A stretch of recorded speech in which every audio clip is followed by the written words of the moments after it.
Something that comes up a lot with comedians, especially the cruelty profiteering variety, is the concept of being taken out of context. Now, there's definitely a point to be made about taking one quote out of a possibly unserious, possibly satirical or ironic chunk. But based on the comments that I get on this channel, it seems like a lot of folks really don't like their favorite comedian being put into their full context either. So what is context? Why is it bad to be taken out of context? And why do people sometimes moan about being put back in? Probably the most salient context to me is these fine people who support the channel via Patreon. I support the ones I like, and these fine people support me. It's fantastic to be part of that exchange. Thank you. So let's get into context and then take ourselves out. And then do the hokey-pokey and turn. People dislike being taken out of context for a lot of reasons, but probably the most easy to understand reason is that when you're communicating an idea to someone, you often stack elements of your ideas like a brick wall. It can defy the whole process to take one brick out of the stack. You can see me doing this in my previous video about there being no fair catch in comedy.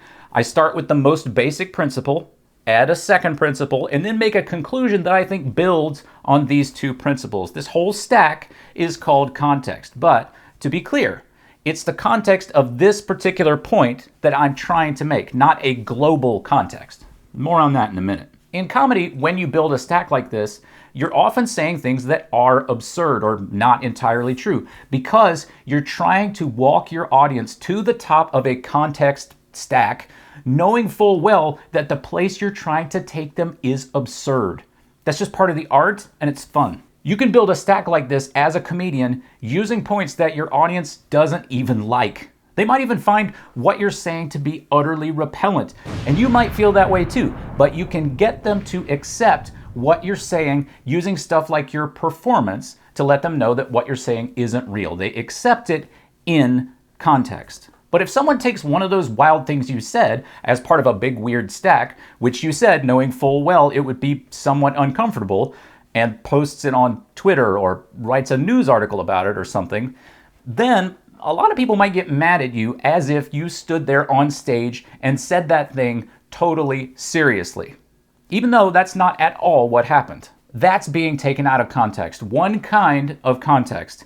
But there's another, greater kind of context. Some things are too shitty to say, even in the context of comedy. Now, maybe you could say them to someone with whom you have an extremely close relationship because your mutual trust and respect means that they know that you have good intentions. But in my view, it's best not to let those kinds of things get said at all. They're kind of ideologically poisonous. In addition to the local context of a discussion with a friend or a stand-up set you're sharing with a crowd, there's a global context. A lot of comedians right now muse about how great it would be to say the N-word on stage. Here's Rogan talking about it in his latest special, Burn the Boats. And a lot of people say, hey man, you're a fucking hypocrite.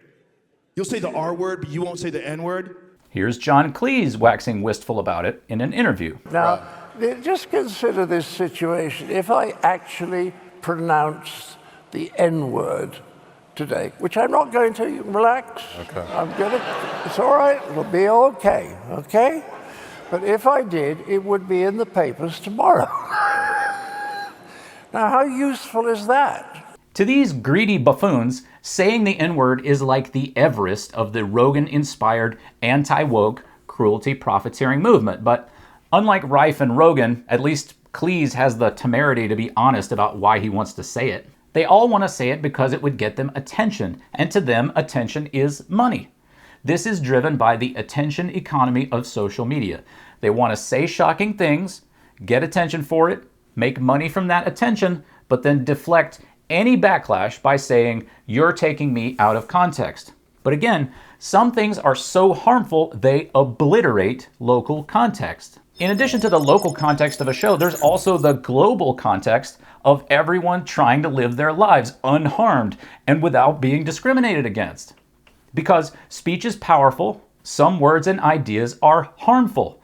To say them is to normalize the saying of them and to advocate for the harm they represent. So even though part of stand-up is being able to get a crowd to the point where they accept uncomfortable themes, and even though taking a part of a chunk that explores uncomfortable themes out of context is wrong because it needs to be understood in the context of that performance, some stuff is too harmful for that local context to make it okay. It's the same with all these wankers who go on stage like they're doing a college theater program audition monologue and opine about how they want to say the N-word. They want to say this word because they know it would generate attention for them.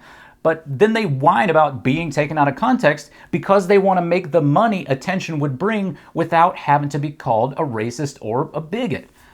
Or when they inevitably are called those things for saying that, they want to be able to say, no, you're the one who's wrong. You're taking me out of context. You don't understand comedy. It has nothing to do with nuance. It has nothing to do with artistic expression. They just want to make money by being gross without anyone saying, dude, that's gross. Well, it's gross. In my view, we either care about context or we don't.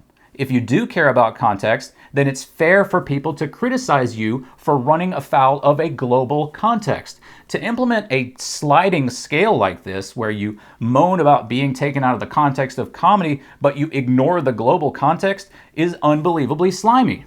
And I think if a lot of people were the alpha males they claim to be, they would be emotionally strong enough to have some goddamn principles. You can be funny without ever advocating for abuse or racism or transphobia or any of the other garbage that built mansions for these guys. If you can't do that, you're not trying very hard. Yeah, you might have to live in a regular house that isn't a mansion, but at least you'll be able to live with yourself.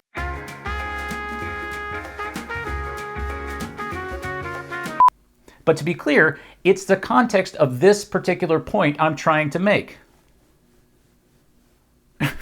Hey, thanks for watching. If you enjoyed this, like and subscribe, and maybe jump on the Patreon if you want to help me make more. And if you want to talk about comedy writing with people who are trying to do it in a constructive way, we also have a Discord channel.